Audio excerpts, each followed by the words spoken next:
কল্পনা করুন, আপনার পাশের বাড়িতে থাকেন একজন সাধারণ মানুষ, যিনি সকালে সাইকেল চালিয়ে অফিসে যান, সপ্তাহান্তে বাজার করে আনেন সস্তা সবজি এবং ছুটির দিনে বাগানে বসে সময় কাটান। কিন্তু আসলে তার ব্যাংকে জমা আছে লক্ষ লক্ষ ডলার, যা তিনি বছরের পর বছর ধরে সঞ্চয় করে গড়ে তুলেছেন। আপনি কি ভাববেন যে ধনী মানুষেরা সবসময় দামি গাড়ি চালান, বিলাসবহুল বাড়িতে থাকেন আর অহরহ খরচ করেন? না, বাস্তবে তারা আপনার মতোই সাধারণ, কিন্তু তাদের গোপন অস্ত্র হলো সেই অদৃশ্য শৃঙ্খলা এবং স্মার্ট সিদ্ধান্ত, যা ধনী হওয়ার দরজাটা খুলে দেয়। এই গল্পটা কি আপনার মনকে ছুঁয়ে দিল না? এটা শুধু কল্পনা নয়, এটা একটা বাস্তব, যেখানে ধনী হওয়া মানে বড় বাড়ি বা দামি জামাকাপড় কেনা নয়, বরং নিজের ভবিষ্যৎকে নিরাপদ করে তোলা, যাতে জীবনের প্রত্যেকটা মুহূর্তে স্বাধীনতা অনুভব করতে পারেন। আজ আমরা ডুব দেব সেই রহস্যতম জগতে, যেখানে সাধারণ অভ্যাসগুলো অসাধারণ ফলাফল নিয়ে আসে। চলুন এই যাত্রা আপনার সাথে সাথে হাঁটি এবং দেখি কিভাবে আপনিও এই পথে পা রাখতে পারেন। আজ আমরা আপনাদের সামনে উপস্থাপন করব international the millionaire next door, the surprising secrets of আমেরিকাজ wealthy. এই বইটা লিখেছেন থমাস জে স্ট্যানলি এবং উইলিয়াম ডি র্যাঙ্কো। আপনি যদি লাইফ চেঞ্জিং উন্নয়নমূলক অডিও বুক সামারি শুনতে পছন্দ করে থাকেন, তাহলে আমাদের চ্যানেল অডিজ্ঞানটাকে লাইক করে সাবস্ক্রাইব করে রাখুন এবং শেয়ার করে রাখবেন অবশ্যই। তাহলে চলুন শুরু করা যাক আজকের অডিও বুক সামারিটা। প্রথমে একটু বিস্তারিত ভূমিকা দিয়ে শুরু করি, যাতে আপনি এই বইয়ের গভীরতাটা বুঝতে পারেন। দ্য মিলিয়নেয়ার নেক্সট ডোর বইটা প্রকাশিত হয়েছে 1996 সালে এবং এর লেখক থমাস জে স্ট্যানলি ছিলেন একজন প্রখ্যাত অর্থনৈতিক গবেষক এবং লেখক, যিনি আমেরিকার ধনীদের আচরণ, অভ্যাস এবং জীবনযাত্রা নিয়ে দীর্ঘকালীন গবেষণা করেছেন। তার সহলেখক উইলিয়াম ডি র্যাঙ্কো ছিলেন একজন মার্কেটিং বিশেষজ্ঞ এবং প্রফেসর, যিনি গবেষণার ডেটা বিশ্লেষণে গুরুত্বপূর্ণ ভূমিকা পালন করেন। এই বইটা ভিত্তি করে লেখা হয়েছে 20 বছরেরও বেশি সময় নিয়ে। চালানো হয়েছে বহু সার্ভে, ইন্টারভিউ এবং ডেটা অ্যানালাইসিসের ওপর, যেখানে হাজারের বেশি মিলিয়নের, যাদের নেটওয়ার্থ কমপক্ষে $1 মিলিয়ন অংশগ্রহণ করেছেন। এই বইটার মূল থিম হল সত্যিকারের ধনী মানুষেরা কারা, তারা কিভাবে জীবনযাপন করেন এবং কেন তারা আমাদের সামাজিক স্টিরিওটাইপের উল্টো। আমরা প্রায়শই ধনীদের দেখি টেলিভিশনে বা ম্যাগাজিনে, দামি গাড়ি, বিলাসবহুল বাড়ি, অহংকারী জীবনযাত্রা, কিন্তু এই বইটা দেখায় যে বাস্তবে 80% আমেরিকান মিলিয়নেয়াররা প্রথম প্রজন্মের, অর্থাৎ তারা উত্তরাধিকার পাননি, নিজেরাই গড়ে তুলেছেন নিজেদের। তারা সাধারণ মধ্যবিত্ত এলাকায় থাকেন, সাধারণ পোশাক পরেন এবং খরচের চেয়ে সঞ্চয়কে প্রাধান্য বেশি দেন। বইটা একটা গুরুত্বপূর্ণ সূত্র দেয় নেটওয়ার্থ গণনার জন্য। আপনার প্রত্যাশিত নেটওয়ার্থ হচ্ছে আপনার বয়স গুণ বার্ষিক আয় ভাগ 10। উদাহরণস্বরূপ, যদি আপনার বয়স 40 এবং বার্ষিক আয় $1 লক্ষ, তাহলে প্রত্যাশিত নেটওয়ার্থ $4 লক্ষ। যদি আপনার নেটওয়ার্থ এর দ্বিগুণ হয়, আপনি PAW, প্রডিগিয়াস অ্যাকিউমুলেটর অফ ওয়েলথ, অর্থাৎ অসাধারণ সম্পদ জমানোর ক্ষমতা সম্পন্ন। আর যদি অর্ধেক হয়, তাহলে UAW, under accumulator of wealth, যারা আয়ের অনুপাতে কম জমান। এই সূত্রটা আপনাকে নিজেকে মাপতে সাহায্য করে। বইটা শুধু তথ্য দেয় না, বরং আপনাকে প্রশ্ন করে, আপনি কোন দলে? আপনি কি আয়ের সিংহভাগ খরচ করেন নাকি সঞ্চয় করে বিনিয়োগ করেন? এর মাধ্যমে আমরা শিখব কিভাবে সাধারণ জীবনযাত্রা করে অসাধারণ সম্পদ গড়ে তোলা যেতে পারে। এই একটা লাইফ চেঞ্জিং বই, কারণ এটা দেখায় যে ধনী হওয়া কোনো ভাগ্যের খেলা নয়, বরং সচেতন সিদ্ধান্তের ফলাফল। এখন চলুন অধ্যায় ভিত্তিক আলোচনা প্রবেশ করি। আমরা প্রত্যেক অধ্যায়ের মূল ধারণা, গবেষণার তথ্য, উদাহরণ, বিশ্লেষণ এবং ব্যবহারিক প্রয়োগ নিয়ে বিস্তারিত আলোচনা করব, যাতে আপনার মনে হয় যেন পুরো বইটা পড়া হয়ে গেছে এবং আপনি নিজের জীবনে এগুলোকে প্রয়োগ করতে পেরেছেন। প্রথম অধ্যায়, meet the millionaire next door, সত্যিকারের মিলিয়নিয়ারের সাথে দেখা হোক। এই অধ্যায়ে লেখকরা আমাদের পরিচয় করান সেই মিলিয়নিয়ারের সাথে যারা আমাদের ধারণাটা সম্পূর্ণ উল্টো। এটা কেবল একটা ধারণার পরিবর্তন নয়, এটা একটা বাস্তবতার চিত্র যা আমাদের অর্থনৈতিক জীবন সম্পর্কে প্রচলিত সব মিথ ভেঙে দেয়। বইটার মূল গবেষণা থেকে পাওয়া যায় তথ্য অনুযায়ী আমেরিকায় মিলিয়নিয়ারদের প্রোফাইলটা এমন: গড় বয়স 69, পেশা তারা বেশিরভাগই স্বকর্মস্থানকারী বা ছোটোখাটো ব্যবসার মালিক 65% বেশি, পারিবারিক জীবন বেশিরভাগই বিবাহিত এবং তাদের গড়ে 3 জন সন্তান রয়েছে।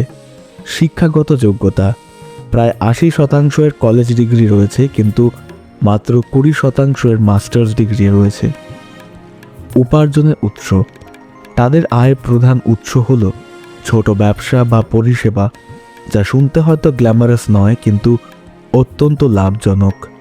লেখকরা দেখিয়েছেন যে এই 80% মিলিয়নেররা প্রথম প্রজন্মের, অর্থাৎ তারা কোনো উত্তরাধিকার সূত্রে বা লটারি জিতে ধনী হননি, বরং নিজেদের কঠোর পরিশ্রম, শৃঙ্খলা এবং বুদ্ধিমান আর্থিক সিদ্ধান্তের মাধ্যমে সম্পদ গড়ে তুলেছেন। তাদের ব্যবসাগুলো সাধারণ এবং ডাল বলে বিখ্যাত, যেমন পোকা নিয়ন্ত্রণকারী কোম্পানি, চালের ব্যবসা, ওয়েল্ডিং কন্ট্রাক্টর বা নিলামকারী। এই ধরনের ব্যবসাগুলোয় প্রতিযোগিতা কম, কিন্তু চাহিদা স্থির এবং মুনাফা বেশি। গবেষণায় আরও উঠে এসেছে যে এই কোটিপতিরা সাধারণত মধ্যবিত্ত বা ব্লু কলার এলাকায় থাকেন, কারণ এই ধরনের এলাকায় বসবাসের খরচ কম এবং তারা বিলাসবহুল জীবনযাপনের সামাজিক চাপ থেকে মুক্ত থাকতে পারেন। তারা স্ট্যাটাস সিম্বল এড়িয়ে চলেন, যেমন দামি গাড়ি, ব্র্যান্ডেড পোশাক বা বিলাসবহুল বাড়ি, কারণ তারা জানেন এই জিনিসগুলো তাদের সম্পর্ককে বৃদ্ধি না করে বরং দ্রুত ক্ষয় করে। এই অধ্যায়ে লেখকরা PAW এবং UAW এর মধ্যে পার্থক্যটা বিশদভাবে তুলে ধরেছেন। একজন PAW হলেন সেই ব্যক্তি যার বর্তমানে নেটওয়ার্থ তার প্রত্যাশিত নেটওয়ার্থের চেয়ে অনেক বেশি। উদাহরণস্বরূপ, একজন পোকা নিয়ন্ত্রণকারী ব্যবসায়ীর বর্ণনা করা হয় যার বার্ষিক আয় মাত্র $80,000 মতো দেখানো হয়, কিন্তু আসল নেটওয়ার্থ $5 মিলিয়ন বেশি। এর কারণ হলো তিনি আয়ের মাত্র 7% ট্যাক্স যোগ্য করে দেখান এবং বাকিটা বিনিয়োগে যায়। আরেকটা উদাহরণ হলো একজন ওয়েল্ডার যিনি সাধারণ বাড়িতে থাকেন কিন্তু বছরে লক্ষ লক্ষ ডলার লাভ করেন, কারণ তার ব্যবসায় প্রতিযোগিতা কম। অন্যদিকে একজন UAW হলেন সেই ব্যক্তি যার বর্তমান নেটওয়ার্থ তার প্রত্যাশিত নেটওয়ার্থের চেয়ে অনেক কম, যেমন একজন উচ্চ আয়ের ডাক্তার যার আয় $2.5 লক্ষ, কিন্তু নেটওয়ার্থ মাত্র $4 লক্ষ। এর প্রধান কারণ হলো তিনি দামি গাড়ি, বাড়ি এবং বিলাসবহুল জীবনযাপনের পেছনে অতিরিক্ত খরচ করে ফেলেছেন। বিশ্লেষণ, এই অধ্যায়টা আমাদের মনের দরজাকে খুলে দেয়। এটা প্রমাণ করে যে ধনী হওয়া কোনো ভাগ্যের ব্যাপার নয়, বরং এটা একটা সুনির্দিষ্ট মানসিকতা যা ধৈর্য, শৃঙ্খলা এবং দীর্ঘমেয়াদী চিন্তার উপর ভিত্তি করে গড়ে ওঠে। সমাজ আমাদের শেখায় যে ধনী মানেই বিলাসিতা, কিন্তু গবেষণা দেখায় যে সত্যিকারের মিলিয়নেররা সাধারণ জীবনযাপন করে সম্পদ গড়ে তোলেন। এটা আমাদের শেখায় যে আর্থিক সফলতা হলো ধারাবাহিকতা, শৃঙ্খলা এবং সচেতন সিদ্ধান্তের ফলাফল, ব্যবহারিক প্রক্রিয়া। আজ থেকে আপনার আয় এবং খরচ ট্র্যাক করুন। নিজেকে প্রশ্ন করুন, আপনি কি একজন PAW নাকি UAW? আপনার বর্তমান আর্থিক অবস্থা আপনার প্রত্যাশিত নেটওয়ার্থের সাথে তুলনা করুন এবং দেখুন কোথায় পরিবর্তন দরকার। এইটাই সম্পদ গড়ে তোলার প্রথম ধাপ। দ্বিতীয় অধ্যায়, ফ্রুগাল ফ্রুগাল ফ্রুগাল, কৃপণতা। এই অধ্যায়ে লেখকরা কৃপণতা অর্থাৎ ফ্রুগ্যালিটিকে মিলিয়নেয়ারদের সবচেয়ে বড় গুণ হিসেবে তুলে ধরেছেন। এটা কোনো নেতিবাচক অভ্যাস নয়, বরং একটা স্মার্ট স্ট্র্যাটেজি। এটা একটা মানসিকতা যেখানে ব্যক্তি অপ্রয়োজনীয় খরচ থেকে বিরত থাকে এবং সেই অর্থকে সম্পদে গড়ে তোলার কাজে লাগায়। গবেষণায় দেখা গেছে মিলিয়নেয়ারদের প্রধান বৈশিষ্ট্য হল সচেতন কেনাকাটা। তারা ব্র্যান্ডেড পোশাক বা বিলাসবহুল সামগ্রীর পেছনে অতিরিক্ত খরচ করেন না। তারা জানেন যে এই জিনিসগুলো কেবল ক্ষণস্থায়ী আনন্দ দেয়, কিন্তু সম্পদ বাড়াতে কোনো সাহায্য করে না। এর পরিবর্তে তারা বাজেট তৈরি করেন, খরচ নিয়ন্ত্রণ করেন এবং আয়ের 15 থেকে 20% নিয়মিত সঞ্চয় করেন। বইয়ের গবেষণায় একটা চমকপ্রদ তথ্য উঠে এসেছে। প্রতিটা বিলাসবহুল পণ্যের জন্য যা একজন মিলিয়নেয়ার কেনেন, 8 জন অমিলিয়নেয়ার সেই একই ধরনের পণ্য কেনেন। এর মানে হলো যারা ধনী নয় তারা নিজেদেরকে ধনী দেখাতে বেশি আগ্রহী। এটা হেডনিক ট্রেডমিলের একটা উদাহরণ, যেখানে মানুষ খরচ করে খুশি হওয়ার একটা অন্তহীন চক্রে আটকে পড়ে। লেখকরা উদাহরণ দিয়েছেন যে একজন উচ্চ আয়ের অ্যাথলিট যার আয় $5 মিলিয়ন, কিন্তু খরচ করার প্রবণতার কারণে তার নেটওয়ার্থ মাত্র $1 মিলিয়ন। এর কারণ তার দামি গাড়ি, বাড়ি এবং পার্টিতে অতিরিক্ত খরচ করেন। অপরদিকে একজন মিলিয়নেয়ার যার বছরে মাত্র $1 লাখ আয় করেন, কিন্তু খরচ করেন মাত্র $60,000, বাকি $40,000 তিনি নিয়মিত বিনিয়োগ করেন। কম্পাউন্ড ইন্টারেস্টের জাদুতে এই সামান্য পরিমাণ অর্থ 20 বছর পর লক্ষ লক্ষ ডলারে পরিণত হয়। বিশ্লেষণ। এই অধ্যায়টা বিস্তারিতভাবে বিশ্লেষণ করে যে কৃপণতা কোনো নেতিবাচক গুণ নয়, বরং একটা শক্তিশালী কৌশল যা সম্পদের ভিত্তি গড়ে তোলে। যারা UAW সমাজের চাপে পড়ে খরচ করে স্ট্যাটাস কিনতে চান, কিন্তু PAWরা খরচ বাঁচিয়ে স্বাধীনতা কেনেন। এটা থেকে আমরা শিখতে পারি যে খরচ চক্র থেকে বেরিয়ে আসতে হলে ধনী হওয়াটা সম্ভব। ব্যবহারিক প্রয়োগ। আপনার মাসিক খরচের একটা বিস্তারিত তালিকা তৈরি করুন। অপ্রয়োজনীয় খরচগুলো চিহ্নিত করুন এবং সেগুলোকে কেটে ফেলুন। আপনার বাজেটকে সঞ্চয় করতে প্রথম দিন থেকে প্রায়োরিটি দিন। উদাহরণস্বরূপ, যদি আপনি প্রতিদিন কফি কিনতে $5 খরচ করেন, বছরে তা দাঁড়িয়ে উঠবে $1,825। আর যদি এই টাকাটা আপনি বিনিয়োগ করেন, তাহলে 10 বছর পর 7% রিটার্নে $25,000 বেশি হতে পারে। এটা একটা ছোট পরিবর্তন যা আপনার জীবনে বড় ফলাফল নিয়ে আসতে পারে। তৃতীয় অধ্যায়, টাইম, এনার্জি অ্যান্ড মানি। সময়, শক্তি এবং অর্থের সঠিক ব্যবহার। এই অধ্যায়ে লেখকরা দেখিয়েছেন যে সম্পদ তৈরির জন্য শুধু অর্থ সঞ্চয় যথেষ্ট নয়, বরং আপনার সবচেয়ে মূল্যবান সম্পদ সময় এবং শক্তিকে সঠিকভাবে কাজে লাগাতে হয়। একজন প্রকৃত কোটিপতি তাদের সময় এবং শক্তিকে সম্পদে জমানোর জন্য সুনিয়ন্ত্রিতভাবে ব্যবহার করেন। তারা তাদের বেশিরভাগ সময় ব্যয় করেন আর্থিক পরিকল্পনা, গবেষণা এবং কৌশল প্রণয়নে। বইয়ের গবেষণা দেখা গেছে মিলিয়নেয়াররা মাসে গড়ে 8.4 ঘন্টা তাদের মোট সময়ের 1.2% আর্থিক পরিকল্পনায় ব্যয় করেন। তারা তাদের খরচের প্রতিটা খাত, পণ্য, পরিষেবা, কর ট্র্যাক করেন এবং আয়ের 15 থেকে 20% সঞ্চয় করেন। UAW এই কাজগুলো করেন না, কারণ তারা খরচের ওপর ফোকাস করেন এবং তারা কোনো পরিকল্পনা ছাড়াই জীবনযাপন করে এগিয়ে যান।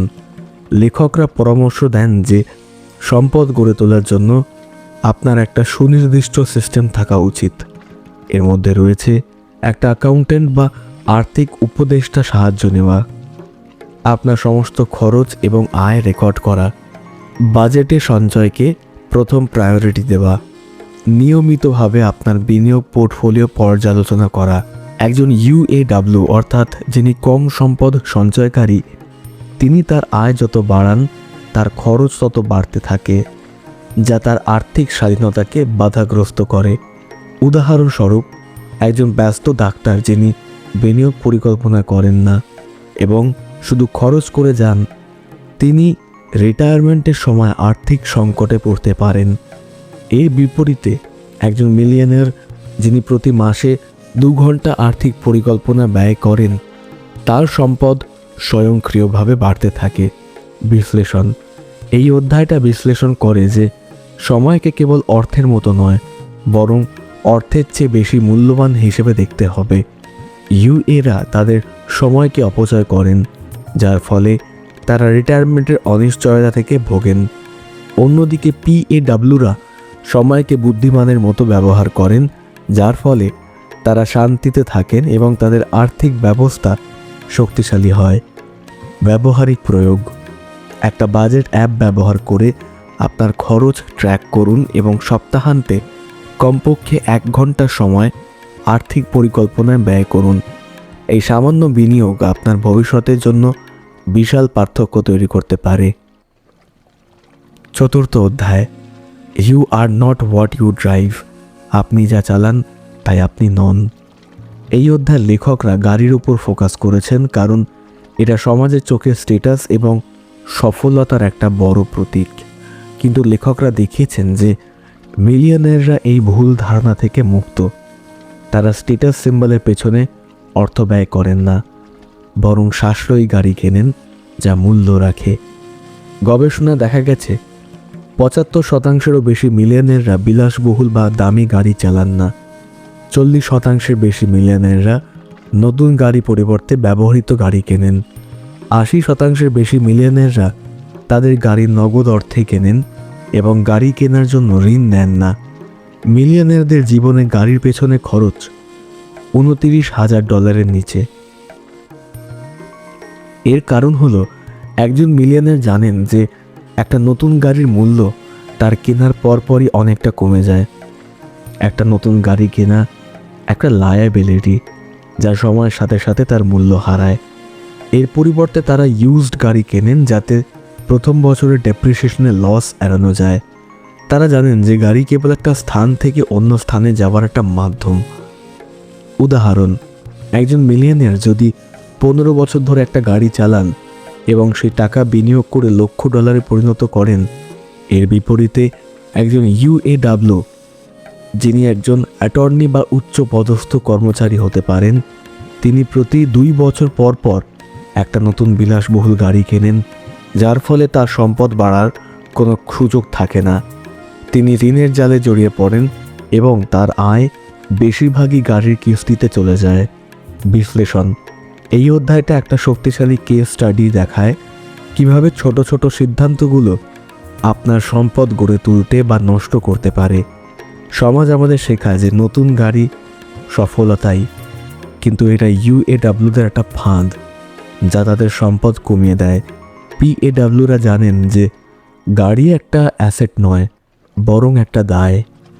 ব্যবহারিক প্রয়োগ: আপনার পরবর্তী গাড়ি কেনার সময় দরদাম করুন, ব্যবহৃত গাড়ি কেনার কথা বিবেচনা করুন এবং গণনা করুন যে সেই টাকা বিনিয়োগ করলে কত হতে পারে।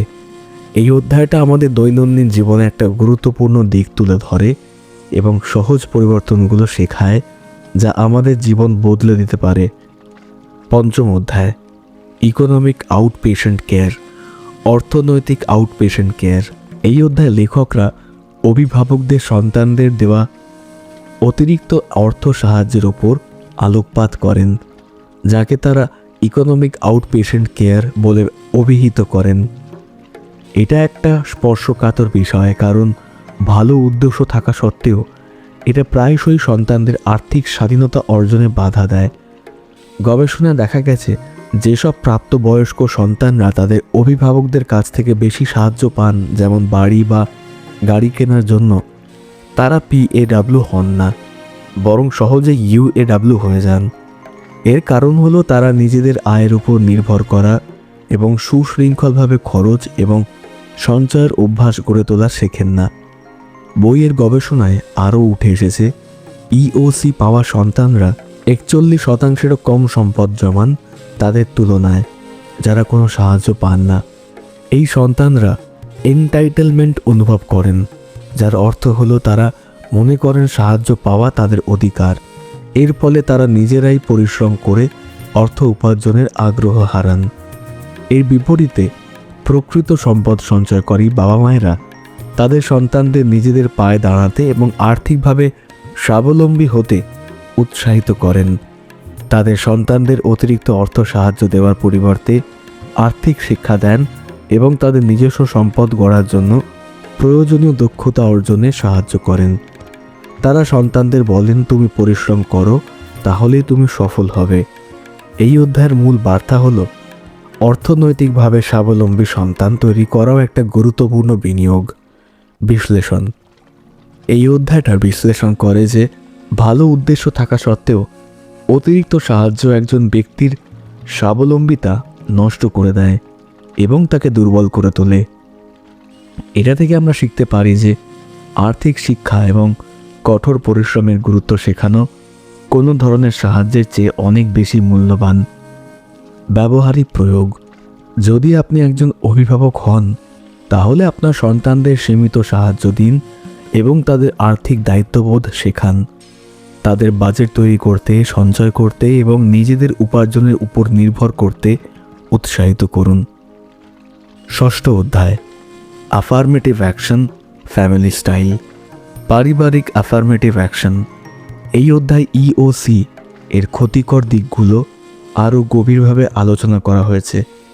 লেখকরা দেখিয়েছেন যে অতিরিক্ত অর্থ সাহায্য পারিবারিক সম্পর্ককে জটিল করে তোলে এবং সন্তানদের মধ্যে কম পরিশ্রম করার মানসিকতা তৈরি করে। গবেষণা দেখা গেছে ইওসি পাওয়া সন্তানরা অন্যদের তুলনায় 57% কম সঞ্চয় করেন এবং তাদের নেটওয়ার্থ প্রত্যাশিতের চেয়ে অনেক কম থাকে। লেখকরা বলেন যে যদি আপনার সন্তানদের সাহায্য করতে চান, তাহলে সেই সাহায্য যেন এমন হয় যা তারা স্বাবলম্বিতা বৃদ্ধি করতে পারে, যেমন তাদের শিক্ষায় বিনিয়োগ করা, তাদের কোনো ব্যবসা শুরু করতে সীমিত অর্থ দিয়ে সাহায্য করা, আর্থিক পরিকল্পনা এবং বাজেট তৈরি করার কৌশল শেখানো। উদাহরণ: একজন সফল কোটিপতি তার সন্তানকে কলেজ ফি দিয়ে সাহায্য করেন, কিন্তু এরপর থেকে চাকরি করতে উৎসাহিত করেন। এর ফলে সন্তানটা নিজের প্রচেষ্টায় সফল হয় এবং পরিবর্তিতে নিজেও কোটিপতি হতে পারে। এর বিপরীতে একজন ইউএডব্লিউ এর সন্তান, যিনি বাবার টাকায় বিলাসবহুল জীবনযাপন করেন কিন্তু নিজের ব্যবসা শুরু করে ব্যর্থ হন, কারণ তিনি পরিশ্রমের মূল্য জানেন না। বিশ্লেষণ: এই অধ্যায়টা আমাদের দেখায় যে ভালো উদ্দেশ্য নিয়ে করা সাহায্যটাও কিভাবে পরিবারের সম্পদের ধারাবাহিকতাকে ভেঙে দিতে পারে। এর মূল শিক্ষা হলো সম্পদ কেবল হস্তান্তরযোগ্য নয়, এটা একটা মানসিকতা এবং এটা সন্তানদের শেখাতে হয়। সপ্তম অধ্যায়: ফাইন্ড ইয়োর নিশ। আপনার নিশ খুঁজে বার করুন। এই অধ্যায়ের লেখকরা সম্পদ গড়ে তোলার জন্য সঠিক পেশা বেছে নেওয়ার উপর গুরুত্ব দিয়েছেন। তারা দেখিয়েছেন যে মিলিয়নেররা সাধারণত এমন পেশা বেছে নেন যা গ্ল্যামারাস না হলেও অত্যন্ত লাভজনক। তারা এমন একটা বিষয়ে স্থান বা নিশ খুঁজে বের করেন যেখানে প্রতিযোগিতা কম এবং তারা তাদের দক্ষতা দিয়ে সর্বোচ্চ মুনাফা অর্জন করতে পারেন। গবেষণায় 65%-এরও বেশি মিলিয়নেররা স্বকর্মসংস্থানকারী বা তাদের নিজস্ব ব্যবসা রয়েছে। তারা বড় কর্পোরেশন চাকরি করার পরিবর্তে নিজেদের ব্যবসা শুরু করেন, যেমন ছোট অ্যাকাউন্টিং ফার্ম, পরামর্শদাতা সংস্থা বা স্থানীয় পরিষেবা প্রদানকারী প্রতিষ্ঠান। এই ব্যবসাগুলোতে সাধারণত স্থানীয় বা আঞ্চলিক স্তরে সফল হয় এবং তাদের স্থিতিশীল আয় নিশ্চিত করে। উদাহরণস্বরূপ, একজন স্ট্যাম্প ডিলার বা একজন ছোট ওয়েল্ডিং কন্ট্রাক্টর, এই ধরনের পেশাগুলো আপাত দৃষ্টিতে ছোট মনে হলেও তারা নিজেদের ক্ষেত্রে বিশেষজ্ঞ হয়ে ওঠেন এবং প্রতিযোগিতামূলক বাজারে টিকে থাকতে পারেন। এর ফলে তাদের আয় বৃদ্ধি পায় এবং সম্পদ সঞ্চয় করা যায় সহজেই। বিশ্লেষণ: এই অধ্যায়টা প্রমাণ করে যে সফলতার জন্য হুট বা গ্ল্যামারাস ইন্ডাস্ট্রিতে কাজ করা অপরিহার্য নয়, বরং আপনার নিজস্ব শক্তি এবং দক্ষতার উপর ভিত্তি করে একটা পেশা বেছে নেওয়া উচিত। এটা আপনাকে স্বাধীনতা দেবে এবং আপনার সম্পদ তৈরির প্রক্রিয়াকে ত্বরান্তরিত করবে। ব্যবহারিক প্রয়োগ: আপনার দক্ষতা এবং আগ্রহ বিশ্লেষণ করুন। এটা এমন একটা ক্ষেত্র খুঁজে বের করুন যেখানে আপনার জ্ঞানকে কাজে লাগিয়ে একটা বিশেষ স্থান তৈরি করতে পারেন। অষ্টম অধ্যায়, জবস, মিলিয়নিয়ার ভার্সেস হেয়ার্স। চাকরি, মিলিয়নিয়ার বনাম উত্তরাধিকারী। এই অধ্যায়ের লেখক সুশ্রেষ্ঠ মিলিয়নিয়ার এবং উত্তরাধিকার সূত্রে ধনী হওয়া ব্যক্তিদের মধ্যে তুলনা করেছেন। মূল ধারণা হল উত্তরাধিকাররা প্রায়শই UAW এর মতো আচরণ করেন, কারণ তারা পরিশ্রম, কৃপণতা এবং আর্থিক পরিকল্পনার মূল্য শেখেন না। গবেষণা দেখা গেছে যে মাত্র 20%-এরও কম সুশ্রেষ্ঠ মিলিয়নিয়ার তাদের ব্যবসা সন্তানদের হাতে তুলে দেন, কারণ তারা জানেন যে যদি সন্তানরা নিজেদের প্রচেষ্টায় সফল না হয় তাহলে তারা সেই সম্পদ ধরে রাখতে পারবে না। উদাহরণ: অনেক উত্তরাধিকারী আছেন যারা বিশাল সম্পত্তি পেলেও নিজেদের খরচ করার প্রবণতার কারণে অল্প সময়ের মধ্যে সব হারিয়ে ফেলেন। এর বিপরীতে সুশ্রেষ্ঠ মিলিয়নিয়াররা তাদের আর্থিক শৃঙ্খলা এবং কঠোর পরিশ্রমের কারণে সম্পদ তৈরি করতে এবং তা ধরে রাখতে সক্ষম হন। বিশ্লেষণ: এই অধ্যায়টা দেখায় যে সম্পদ রক্ষা করা সম্পদ তৈরির চেয়েও কঠিন। এর মূল শিক্ষা হলো আপনি আপনার সন্তানদেরকে যে সবচেয়ে বড় উত্তরাধিকার দিতে পারেন তা হলো আর্থিক শিক্ষা এবং স্বাবলম্বী হওয়ার মানসিকতা। উপসংহার: দ্য মিলিয়নিয়ার নেক্সট ডোর বইটা আমাদের প্রচলিত ধারণার বাইরে গিয়ে দেখিয়েছে যে সম্পদ এবং বিলাসবহুল লাইফস্টাইল এক নয়। সম্পদ হলো সেই আর্থিক শক্তি যা আপনাকে স্বাধীনতা দেয় এবং ভবিষ্যতের জন্য সুরক্ষা নিশ্চিত করে। এই বইটা প্রমাণ করে যে কোটিপতি হওয়ার জন্য বিশাল উত্তরাধিকার বা অসাধারণ সৌভাগ্যের প্রয়োজন নেই।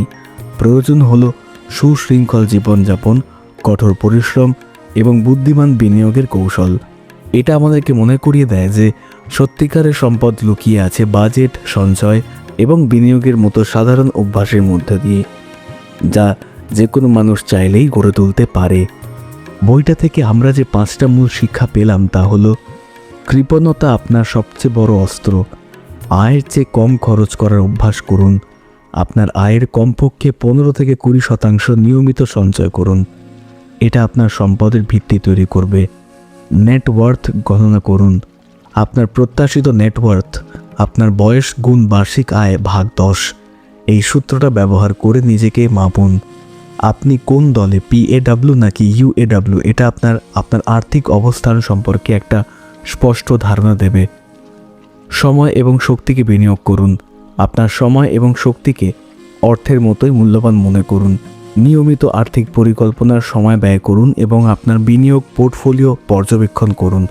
স্ট্যাটাস সিম্বল এড়িয়ে যান।